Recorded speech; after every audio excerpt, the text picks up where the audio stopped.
In our final conversation before kickoff, I have leftover thoughts, an injury update with banged up Bills, and final game predictions all coming your way today on Locked On Bills. You are Locked On Bills, your daily Buffalo Bills podcast. Part of the Locked On Podcast Network, your team every day.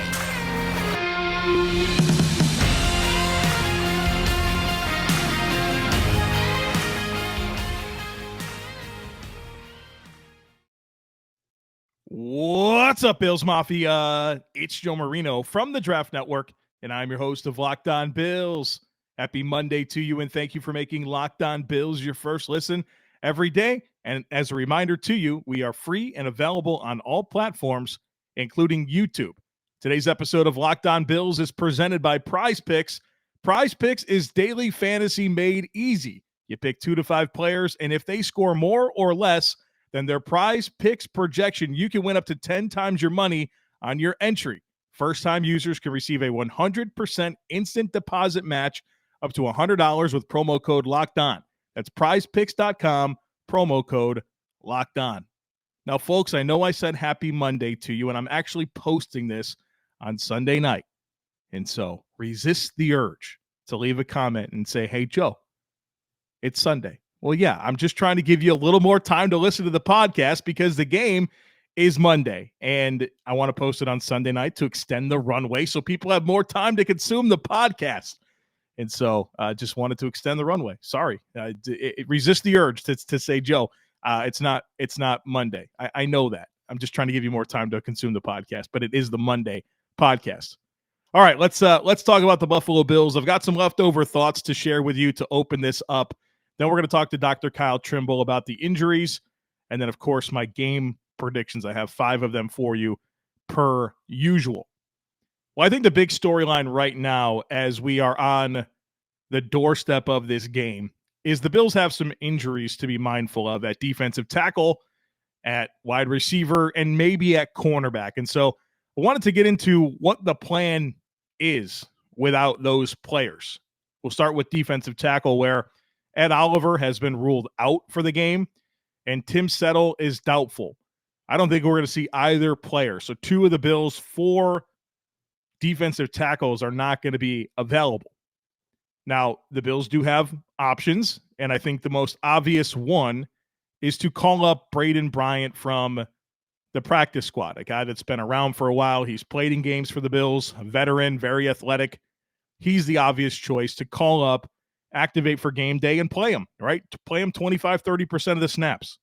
I think that's a very realistic path. The Bills also have other, defensive tackles on the practice squad in C.J. Brewer and Prince Emili. They're both options to be called up as well. The other variable that I think is worth mentioning is Shaq Lawson. And I know that he's a defensive end, but he's a bigger defensive end that you feel like can play some 3 technique from time to time. And that's what you're losing in Oliver and Settle, are those guys that play the 3. And so Bryant is definitely that athletic guy that can play the 3. And then Shaq Lawson, you can reduce inside, play as like a 4-eye, as a 3 technique, and get some value there. So my expectation for the Bills is to call up Bryant, activate him, play him, and then Shaq Lawson to be one of your active players, and they're all going to play against the Titans. And so with you perhaps being a little shorthanded at defensive tackle, I think this puts a little bit more stress on the Bills' offense to score points early and get Tennessee out of their desire to run the football, put them in chase mode, make them one-dimensional, and take away Derrick Henry. I think the Bills need to be very, very aggressive offensively, get that lead, and get the Titans out of running the football, because you don't have 2 of your main defensive tackles in Tim Settle and Ed Oliver. It makes things harder to stop the run. So get up and make them throw the football, and that plays into where they're not as strong. The other player that popped up on the injury report is Gabriel Davis, wide receiver, ankle injury, questionable for the game. We'll see what happens there, but let's talk about this from the perspective of Gabe Davis not playing tonight. And I always think the Bills are going to be cautious with injuries. That's something I'm always mindful of. And so early in the season, especially when you have a short week coming up here. You're at Miami on Sunday. You're not going to rush guys back or force guys into action for Monday night. So if Gabe Davis isn't able to go, one of the true outside perimeter receivers of the Bills have, I think first of all you're going to see a lot more Jake Kumerow in this game. And let's keep in mind that last week we saw a fair amount of Jake Kumerow in the game offensively. Jake played 24% of the offensive snaps. And so I think that'll go up a ton where Gabe Davis doesn't really come off the field when the Bills are on offense. And part of that is because he's such a strong blocker. Well, that's where Jake Kumerow really comes in and helps replace so much of what Gabe Davis does for the offense in his blocking role. You're going to see even more Kumerow doing that as that insert blocker, play side blocker. That's going to happen. So I would anticipate no Gabe Davis means a whole lot more Jake Kumerow, and his 24% of offensive snaps could push 50+% against the Titans, especially because I said that blocking role. The other piece here is that I think you'll see an active Khalil Shakir. He was inactive against the Rams. If Gabe Davis is inactive, you get Khalil Shakir active, and that's how you kind of replace that production. Obviously, it's going to mean a little bit more for everybody else, right? Whether that's Steph Diggs or Jamison Crowder or Isaiah McKenzie or even the tight end. It's just you got to be even more deliberate about incorporating all of your weapons. But specifically for Gabe, more Jake Kumerow and an active Khalil Shakir, I would believe, is the plan. I do have two offensive X factors that have come to my mind that could be different about this game compared to what we saw against the Rams.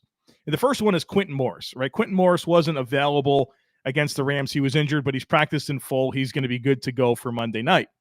And the reason this is significant, and it's something that I observed watching the game, is that we saw a lot of Reggie Gilliam playing wide receiver, right? Reggie Gilliam played 9 reps of wide receiver against the Rams. I think he had like 6 reps outside and 3 from the slot.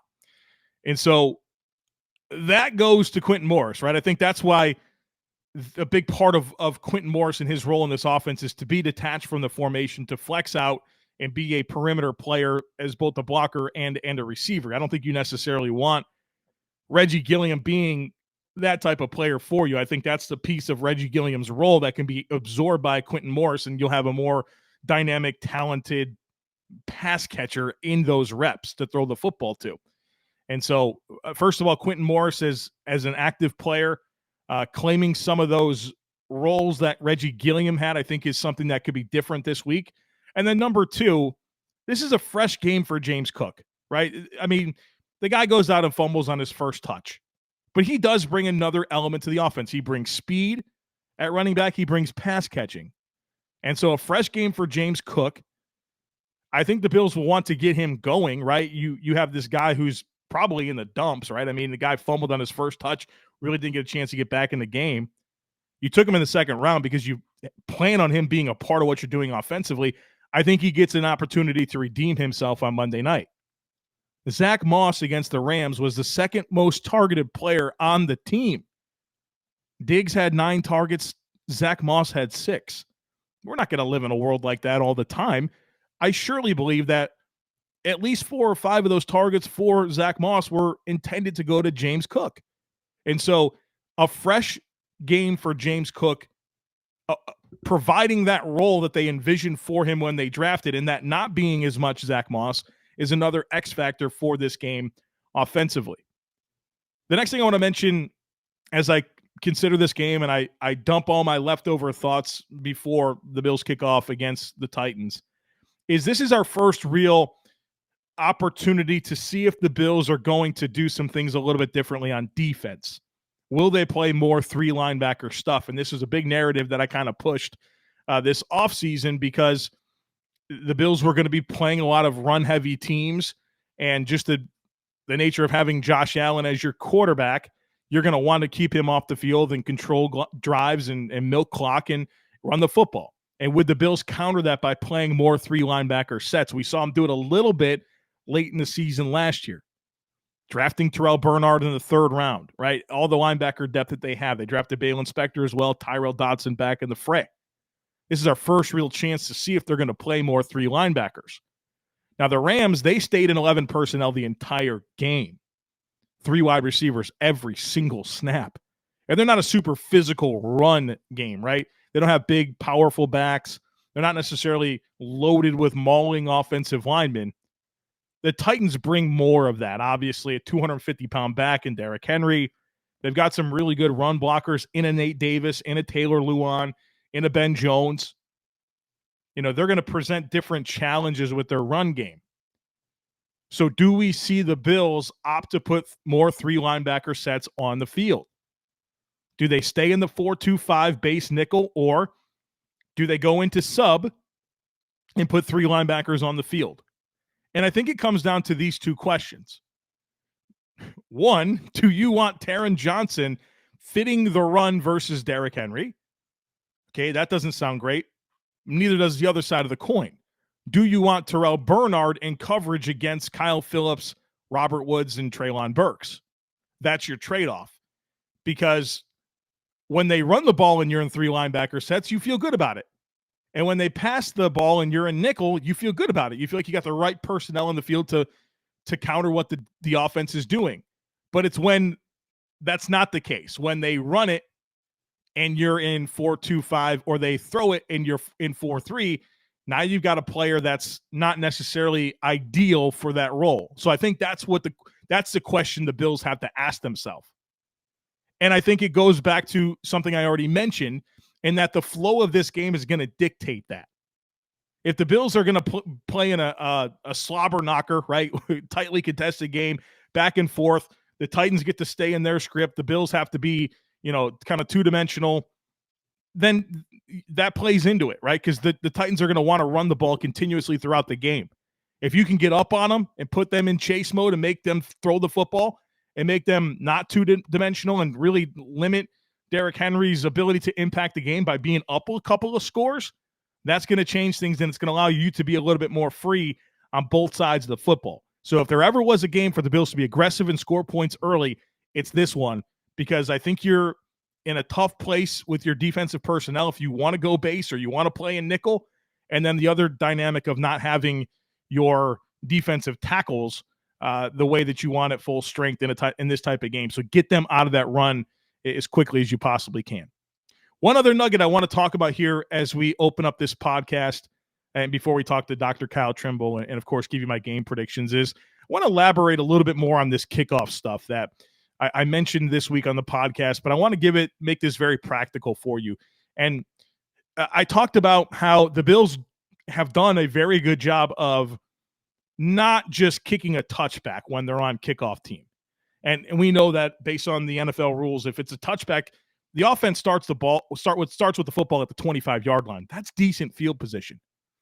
Now, a smart team like the Bills recognizes that and says, you know what? We're not just going to give you the ball at the 25. You're going to earn that. We're going to force you to return it. And so we're going to ask Tyler Bass to kick off the ball in such a way that it lands close to the goal line and dares them to return it. And we're not just going to give you the 25. We're going to dare you to get there. And a lot of times we're going to stop you before it. And people call those hidden yards. I don't think they're hidden. They're right there. If you kick a touchback, it's a 25. If you tackle them at the 20, then they lose 5 yards. That's not hidden. It's right there. There's a correlation between average starting field position and scoring points. The less distance you have to go, the easier it is to score points. I mean, you don't have to be a scientist to figure that out. So last week, the Bills kicked the ball off 6 times. Let's talk about what happened real quick on each one of them. Number one, their first kickoff of the game, the ball was fielded at the goal line by the Rams. They returned it to the 17-yard line. Jaquan Johnson made the tackle. The Rams started at the 17. Not the 25, the 17. That's a big deal. That's 8% of the field because you chose to make them return a kick and not concede the 25-yard line. Number two, it was a big goof, right? The second kickoff, Tyler Bass kicked the ball out of bounds. The Rams started at the 40. Oh, by the way, it was the only touchdown drive that they had. Well, it's because they started at the 40. They had good field position. Number three, the ball was fielded 1 yard into the end zone. It was returned to the 11-yard line. Tywan Jones and Saron Neal made the tackle. The Rams started with the ball at the 11. That was actually to start the second half. Sean McDermott credits the Bills' strong start in the second half and what they were able to do, winning the game 21-0 in the second half, to this play, right? You put them in deep in their own territory on a kickoff. So they don't get to start at the 25, start at the 11. That's a big deal. That's a lot of field position. The fourth kickoff was a touchback. The Rams started at the 25. The fifth kickoff was fielded at the 5. It was returned to the 22. Damar Hamlin made the tackle, so they lost 3 yards. And the last one was fielded at the 3, returned to the 24, and so they didn't get the 25. They lost 1 yard. But the point being, for a team that prioritizes special teams, for a team that pays Tyler Medikevich and Saron Neal and Taiwan Jones every year, this is how you take advantage of that personnel and allow it to make a difference in football games. You don't just concede a touchback and give the other team the ball at the 25. You dare them to return it. And you're paying these dudes to go down and run down there and make these tackles. Keep doing it and keep forcing teams to earn good field position against you, and don't just assume they can have the 25-yard line against your defense. Love that mentality. And if you have the guys to do it, that's an advantage. That's an X factor for your football team. With a Monday Night Football doubleheader, you have to get in on the action over at Prize Picks tonight. Prize Picks is my favorite daily fantasy resource. How does it work? Well, you pick 2 to 5 players, and if they will go score more or less than their Prize Picks projection, you can win up to 10 times your money on any entry. No competing against other players. It's just you versus the projections available. So what happens is you can look at it, and they'll have an over-under for Josh Allen's passing yards, and over-under for Derrick Henry's rushing yards, and over-under for Stefon Diggs' receiving yards. And they'll have all the, a lot of different players available for different statistical categories. You click over-under, stack 2 to 5 of them together. If you get it right, you can really rack up on your money. And it's super easy. You can make entries in 60 seconds or less. It's that easy. They have all the sports. It's not just NFL. I mean, you name it, they have it. Major League Baseball, PGA, tennis, cricket. I mean, you name it, they have it over there. And we do have a deal for you. First-time users can receive a 100% instant deposit match up to $100 with promo code Locked On. So if you deposit $100, Prize Picks will give you $100. If you deposit $50, Prize Picks will give you $50. Don't forget to enter promo code Locked On at sign up for an instant deposit match worth up to $100. I'm joined now by Kyle Trimble. He's a doctor of physical therapy. He runs bangedupbills.com. You can follow him on Twitter at bangedupbills. He gets us ready for each Bills game from the injury perspective. And we have a unique opportunity this week because we have the chance to respond to the actual injury report. Whenever you typically get this segment from us, we're reflecting on the Thursday injury report for a Friday podcast. The Bills are playing on Monday. Got a little bit of an extended runway, and so we could talk about the actual final injury report. And so let's do that and start with a couple of defensive tackles. Ed Oliver, ankle injury, out on Monday night against the Titans. And also Tim Settle, he's doubtful with a calf injury. We know Ed Oliver's not going to play, but would like your thoughts on if there's any long-term concerns there. And then, of course, whatever you can give us on Tim Settle. Yeah. So it's highly unfortunate that Ed Oliver is out for Monday night. He was expected to be a huge piece to stop Derrick Henry and the Titans, but the Bills appear they don't want to rush him back out in the field if he's not 100%, especially this early in the season. To recap, he suffered a medial ankle sprain while trying to tackle Cooper Kupp in the Week 1 game against the Rams. He pivoted real hard to catch Kupp, and then he got like 10 bodies falling on him, which added insult to injury.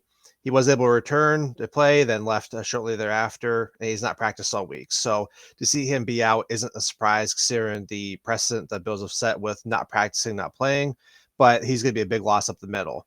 As for Tim Settle, he's doubtful with a calf.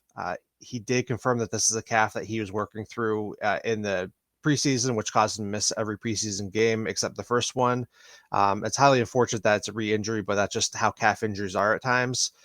He's listed as doubtful, but I don't expect he plays because there has not been a doubtful player that has played in the McDermott era since he's came in. And if you listen to the pod for a while now, I did some research last year on questionable designations. One of those being doubtful participation. And I found that since 2017, only less than 2% of the league who had a doubtful designation did play. And so there's 98% chance that Tim Settle will not play on Monday night. I think you can write in that he's going to be inactive. It's unfortunate, but they can bring up Braden Bryant and CJ Brewer to kind of help shore up the middle of the defensive line. Yeah, the Bills do have some depth there. You hate to have both Oliver and Settle out, but it certainly feels like we're trending in that direction. Like you mentioned there, Braden Bryant off the practice squad, activating Shaq Lawson. The Bills have some bodies there, but you'd love to have Oliver and Settle, if not at least one of them. But it doesn't look like that's going to be the case for Monday night. Let's talk about cornerback Dane Jackson. Didn't practice Thursday or Friday, but was full on Saturday with a knee injury, listed as questionable for the game. Kind of a unique situation here because we don't think anything happened against the Titans. It was more of an in-practice injury. What can you tell us about Dane Jackson? So Jackson did confirm that he did suffer the injury in practice on Wednesday. He was going for a one-on-one drill, came down, kind of tweaked the knee. Hard to say exactly what he would have injured in there. Thankfully, it wasn't more serious when he comes down on it and tweaks it. But he said he's feeling really good. He's confident he'll play on Monday night. And he's wearing a compression sleeve, which I expect will carry over to the Monday night game. But he's moving around great in practice, performing lunges, doing karaoke, drills, anything that can help make the knee move around. And a full practice helps confirm the fact that he'll play Monday. Big shout out to John Scott from Spectrum News. He always does a good job of providing practice video. And I know that you're scouring the internet to see these guys moving around. And so thanks for those who provide that. And thanks to you for checking into it so you can share this information with us. Now, there's one other guy that popped up, Gabe Davis, ankle injury. I don't know that we know a ton about the situation. Obviously, this is something that happened on Friday or Saturday, something along those lines, was limited on Saturday as a designation of questionable for the game. What can you tell us about wide receiver 2? We don't know a whole lot about the ankle injury other than Adam Schefter reported it, and then the injury report came out around the same time. So they said he injured it late in practice on Saturday. We don't know which side. We don't know how severe. We don't know how much practice he missed. He could have missed one repetition. He's good to go, or he could have missed it, injured it early on in practice and missed most of the session. So I did some research, and this was posted on Twitter on Saturday night, and I had found about 50% of the guys who suffered an in-practice injury did end up playing.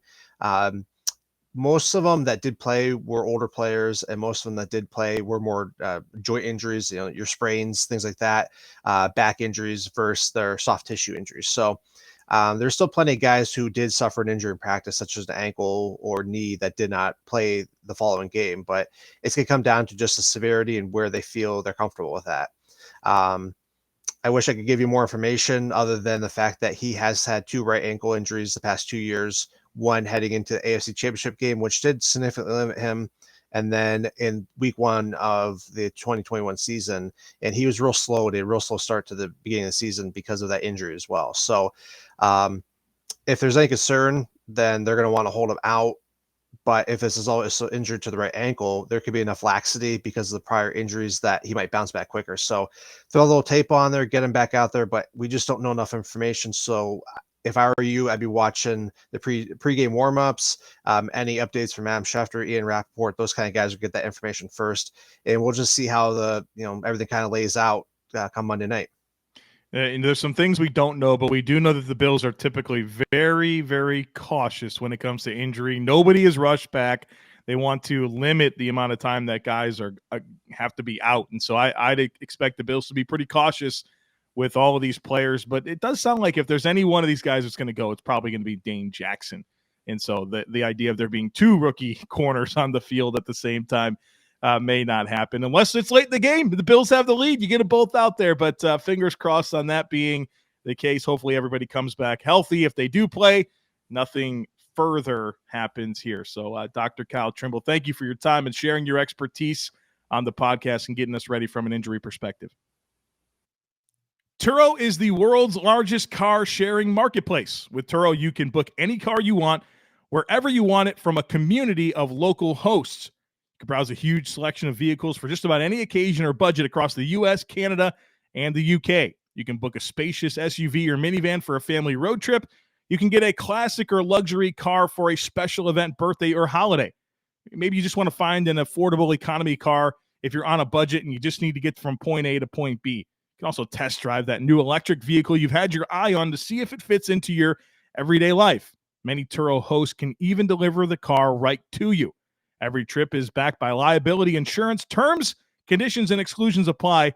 Ditch boring rental cars and find your drive at Turo.com. We all know when it comes to sports, teamwork is everything. Every player on the field has their role that contributes to helping the team win. And honestly, it's the same when it comes to game day snacking. Whether it's making the dip or bringing the chips, everyone has their role. And if it's you bringing the chips, let me tell you, I'm going to make you the MVP because Zach's Mighty Tortilla Chips are out here changing the game. These are the best tortilla chips out there. My wife and I love them. We love to make different dips, spinach dip, artichoke dip. We love to dip tortillas in our chili, buffalo chicken dip, you name it, guacamole. We love them. And these things are delicious. They're crunchy and they never break. Don't you hate that whenever you're going to have like a tortilla chip and you dip it in your guac and it snaps in half? You never have to worry about that with a Zach's Mighty Tortilla Chip. They are sturdy, crunchy, and delicious. And I love that they're made from organic Flint corn that is grown in upstate New York. So be the hero of this week's tailgate and grab a bag of Zach's Mighty Tortilla Chips at your local Wegmans. Zach's Mighty Tortilla Chips, making you the MVP. All right, it's prediction time. I've got 5 predictions for you regarding how I think this game is going to go against the Tennessee Titans. So 4 predictions about the game, and then, of course, my 5th prediction is the result. My first prediction: the Bills will have more rushing yards than the Titans. The Bills will have more rushing yards than the Titans. Maybe that's a hot take. Titans have Derrick Henry. They're going to need to run the ball. They're not as effective passing it. They need to lean into that. Okay. I think the Bills will have more rushing yards. I mean, Titans gave up quite a bit to Saquon Barkley last week with the Giants. But I think the Bills are going to be able to take advantage of some smaller linebackers, some inconsistent linebackers, the lack of depth up front with their D-line, create some displacement and move the football a little bit on the ground. I think they will outgain the Titans on the ground. And of course, Josh Allen, always an X factor there, where I think he'll be able to gain some chunks on some scrambles. But I think this Bills rushing offense in terms of blocking was so good last week against the Rams. And I think that there's more opportunity against this front seven to run the football than the Rams, where I think Ernest Jones and Aaron Donald, obviously, Greg Gaines, Bobby Wagner, those are really good players compared to what Tennessee has. And, Jeffrey Simmons is a stud, but I'm not sure that there's enough next to him to anchor against the run. I think the Bills will create some displacement, move the football on the ground quite a bit against Tennessee. They outrushed Tennessee on Monday night. Number 2, Dawson Knox, 50 yards and a touchdown. We're going to parlay this thing. Give me over 50 receiving yards and a receiving touchdown. One of the surprises to me from the Rams game was that, Dawson Knox just had like one catch, right? He wasn't a huge part of that game plan.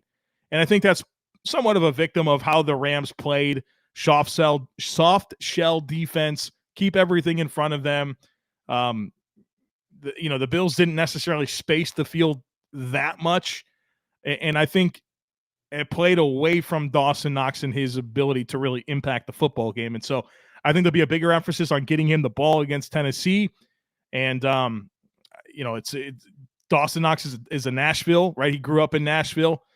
So I think there's going to be a little bit of an urgency from a number of different angles. The Nashville angle, the fact that he wasn't heavily involved last week, home opener, fan favorite. I think Dawson Knox gets 50 yards and a touchdown tonight, at least. Number 3, at least 5 touches for James Cook. And maybe that's not super hot takey, but the guy had 1 touch in the opener and fumbled. I think this is the type of game where the Bills are going to want to reestablish, or I guess establish, right? He's never been established. So establish James Cook a little bit, give him some opportunities in the passing game. Zach Cunningham's not a good coverage linebacker. There could be some opportunities there. They're down to like a slot corner that just signed on with the team recently. I think there's going to be some chances for James Cook to get going a little bit. So whether it's some perimeter runs or catches, I am expecting at least 5 touches for James Cook in this football game as they look to put the past in the past and move forward with the role they envision for him on this offense. Number 4, I am predicting at least 4 sacks for the Bills defense. I know they had 7 sacks last week against the Rams, and they've been on a really good pace dating back to last year. I've talked about this week on the podcast. But the reason this is somewhat of a bold prediction is because lately Tannehill hasn't been getting sacked as much, and the Bills didn't sack him at all last year. So dating back to last year, Ryan Tannehill wasn't sacked more than once in a game over his last 3 games. Now, he did get sacked 47 times last year, but a lot of those issues were early in the season. Now, he still has a sack rate of over 7% for his career, so he's a very sackable quarterback. But whether it's been his last 3 games or the Bills game last year where Buffalo didn't sack Tannehill a single time, I think that will change against Buffalo on Monday night. So give me 4 sacks for this Bills defense. Obviously, I'm buying into what the Bills have in terms of their pass rush, even without Ed Oliver and Tim Settle. But I think there's some opportunities here, whether that's, like we talked about, a very undersized guard in Aaron Brewer at left guard. It's like 285, 290 pounds, 6'1", making his 8th career start at UDFA in 2020. Or their right tackle, Nicholas Petit-Frere out of Ohio State, making his 2nd career start. Never a guy that I envisioned as a day 1 NFL starter. And then Nate Davis, their right guard, he's got a little bit of an injury right now. He'll probably play, but he's always been a better run blocker than pass blocker.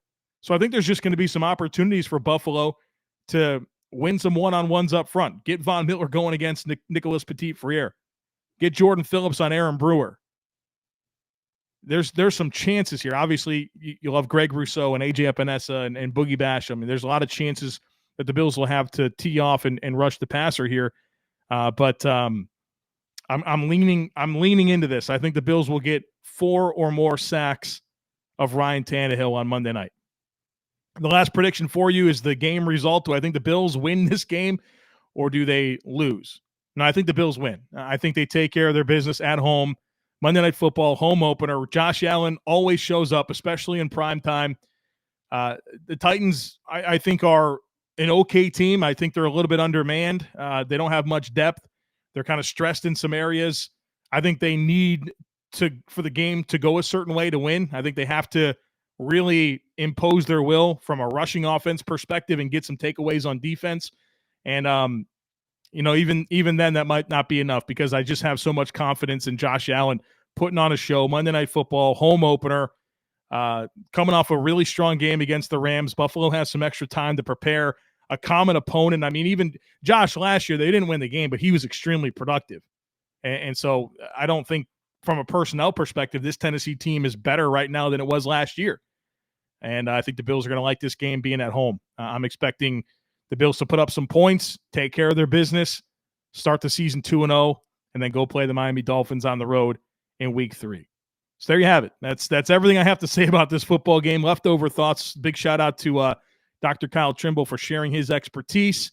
Of course, I hope you enjoyed my game predictions. The next time we'll talk is after the game.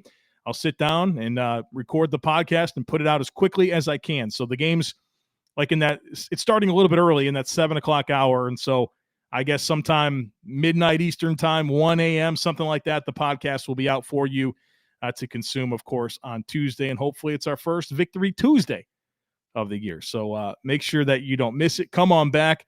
Please make sure that you're subscribed. Would love it if you took a second to rate, review, and share the podcast. Enjoy the game. Go Bills. And I look forward to catching up with you on Tuesday.